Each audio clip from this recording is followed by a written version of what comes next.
Hello everyone.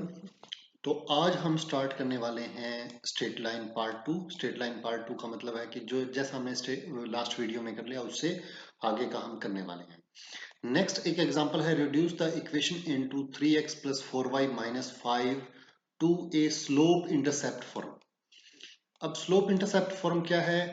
y is equal to m x plus c जो है उसको हम कहते हैं स्लोप इंटरसेप्ट फॉर्म, क्योंकि ये जो c होता है वो इंटरसेप्ट होता है और m क्या होता है? स्लोप होता है। सेकंड है इंटरसेप्ट फॉर्म, जो आपका था x by a plus y by b is equal to 1। तो ये आपको इक्वेशन दे रखा है, आपको जो फर्स्ट पार्ट है उसमें स्लोप इंटरसेप्ट फॉर्म में कन्वर्ट करना है, सेकंड पार्ट में आपको इंटरसेप्ट फॉर्म में करना है। तो आपको कन्वर्ट करना है y is equal to something time x minus c. तो हमारे पास इक्वेशन था 3x प्लस 4y माइनस 5। तो 4y को हमने एक साइड रख लिया, बाकी सारे को हम दूसरी साइड लेके चले गए। तो यहाँ हो गया माइनस 3x, या माइनस का 5 था इसलिए यहाँ प्लस का 5 हो गया। तो अब हमने पूरे इक्वेशन को 4 से डिवाइड कर दिया, तो y is equal to minus 3/4x plus 5/4। तो इस तरह से ये स्लोप इंटरसेप्ट फॉर्म में हो गया। अब ये जो आपका इक्वेशन था उसका जो स्लोप है वो आ गया -3/4 और इंटरसेप्ट क्या आ गया 5/4। सेकंड जो है इसमें आपको intercept form x by a plus y by b की कन्वर्ट चेंज करना था।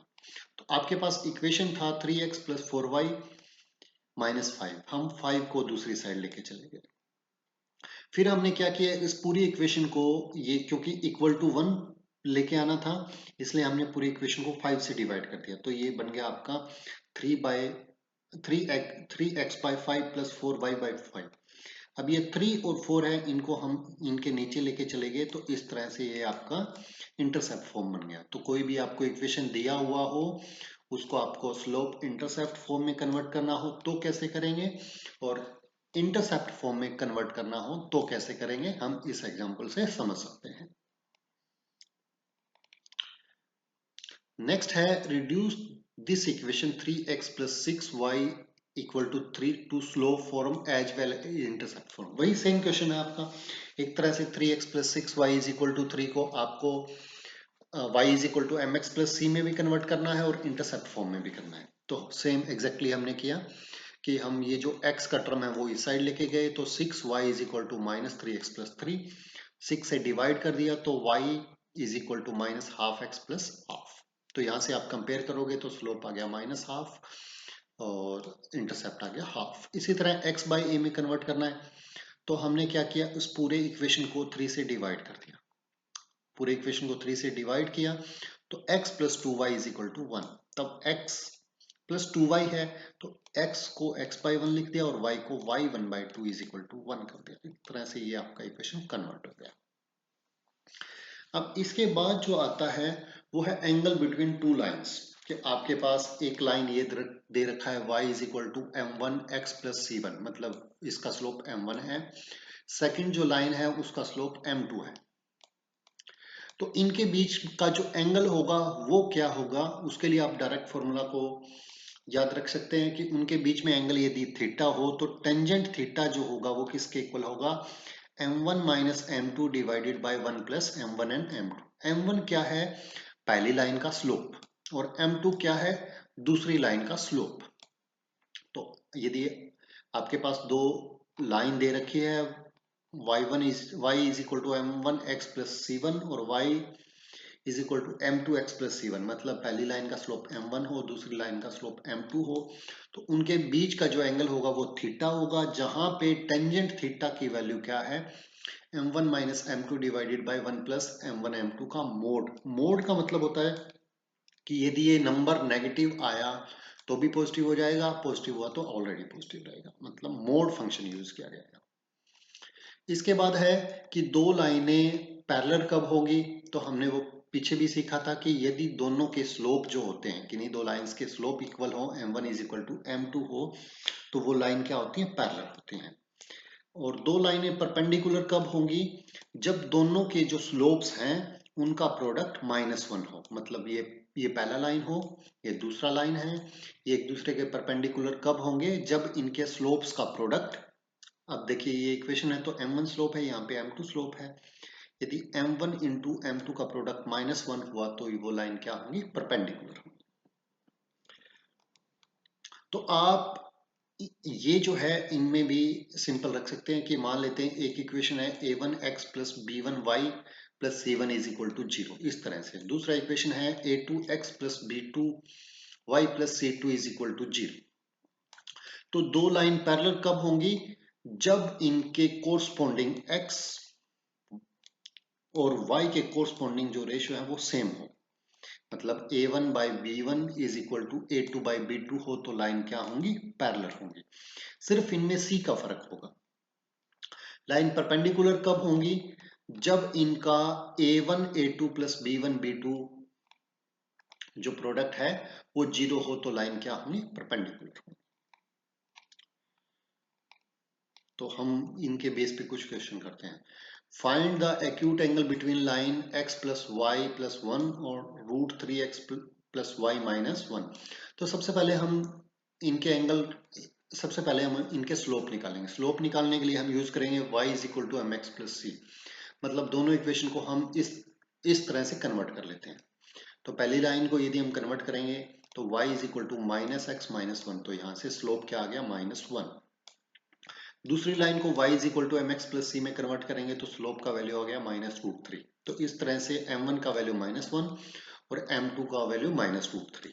यदि थीटा उनके बीच में एंगल है तो टेंजेंट थीटा किसके इक्वल होगा, m1 minus m2 divided bye 1 plus m1 into m2। ये m1 और m2 की वैल्यू इसमें पुट कर दिया, वहां से आपके पास ये वैल्यू आ गया। इसको हमने √3 से डिवाइड कर दिया और ऊपर और नीचे दोनों को, तो ये बन गया आपका टेंजेंट 45 1 होता है, tan 30 डिग्री 1/√3 होता है, 1 प्लस टेंजेंट 45 इंटू 10, ये tan 15 आ गया और थीटा की वैल्यू क्या आ गई, 50। इस तरह से हमने ये इन दोनों के बीच का एंगल निकाल दिया। एग्जैक्टली ऐसा ही है इनमें, आप देखेंगे कि इस जो m1 है वो ये है, m2 है वो ये है। आप फॉर्मूला यूज करेंगे और एंगल निकाल लेंगे, तो इस तरह से आप। Next, find the equation of the line passing through the point 2, 3 and making an angle 45 with the line 3x plus y minus 5। इसमें क्या दे रखा है कि एक लाइन जो यहाँ से पास हो रही है और किसके साथ एंगल 45 बना रही है, इस लाइन के साथ। तो हम मान लेते हैं let m with the slope of the required line, जो यहाँ से पास हो रही है। तो इक्वेशन ऑफ लाइन क्या होगी, y minus y1 is equal to m into x minus x1। तो इस तरह से ये आ गया। तो यहां से, लेकिन आपको एक दूसरी लाइन वो क्या दे रखी है, वो दे रखी है y is equal to -3x plus 5। तो ये इस लाइन का स्लोप है वो -3 है और इस लाइन का स्लोप है वो m है और इनके बीच का एंगल क्या है, 45 डिग्री। इसलिए टेंजेंट 45 किसके इक्वल होगा, m1 minus m2 divided by m1 plus m1 into m2। इस तरह से हमने tan 45 डिग्री का वैल्यू 1 आ गया। इस तरह से m plus 3 is equal to 1 minus 3 है, तो इसका वैल्यू क्या हो गया, प्लस माइनस 1। यदि हम प्लस का 1 लेते हैं तो m plus 3 is equal to this, m का वैल्यू -½ आ गया। तो इस तरह से -½ यहाँ वैल्यू पुट करोगे तो ये लाइन का इक्वेशन आ गया। दूसरे केस में यदि हम m इसका वैल्यू -1 लें तो यहाँ क्या आ रहा है, 2 आ रहा है m का वैल्यू, तो वह यहाँ 2। इस तरह से ये दो लाइनें हैं जो एंगल 45 डिग्री बना रही हैं और 23 से 0.23 से पास हो रही है।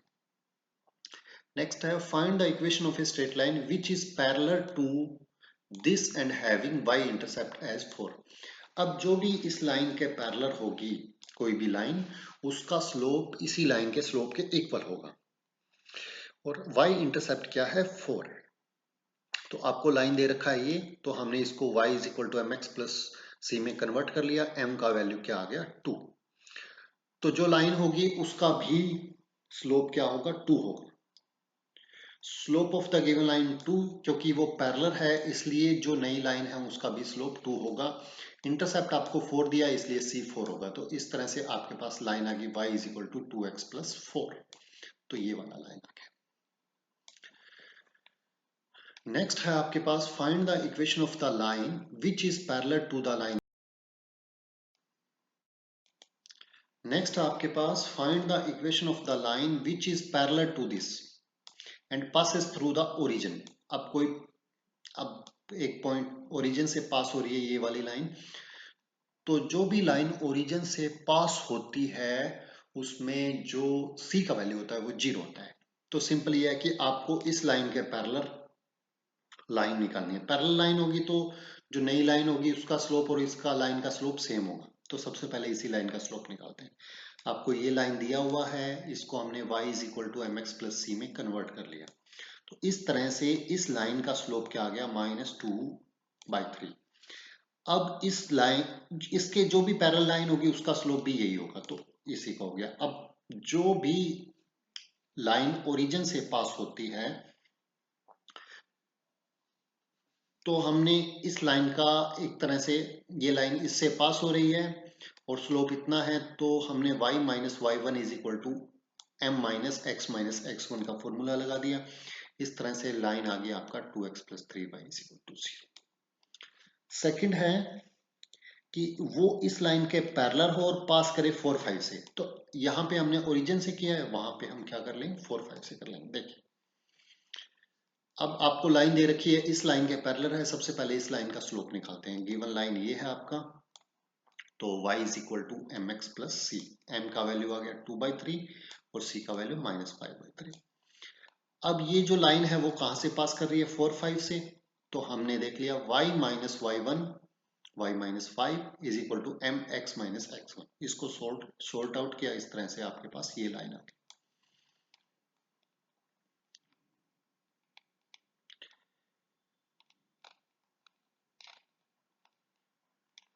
नेक्स्ट है आपका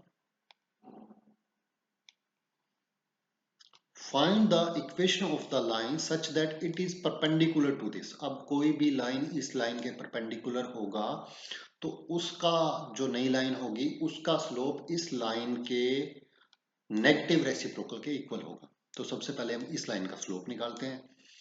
गिवन लाइन आपके पास ये है, इसको हमने कन्वर्ट किया y is equal to m x plus c में। y is equal to m x plus c में कन्वर्ट किया तो m का वैल्यू क्या आ गया, 4/3।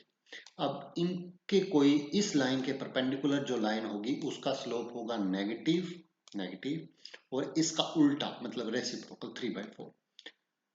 तो इस तरह से इसका लाइन जो परपेंडिकुलर लाइन होगी उसका स्लोप क्या आ गया, नेगेटिव एंड रेसिप्रोकल, इसलिए इसका स्लोप आ गया -3/4। और ये 4 और 5 से पास कर रही है, इसलिए हमने इसको कन्वर्ट कर दिया y minus y one is equal to m into x minus x one. इस तरह से हमने इसको कन्वर्ट कर लिया। यहाँ इस तरह से ये आपके पास लाइन आ गई। तो ये आपका मेन जो पार्ट था स्ट्रेट लाइन के बारे में, ये था।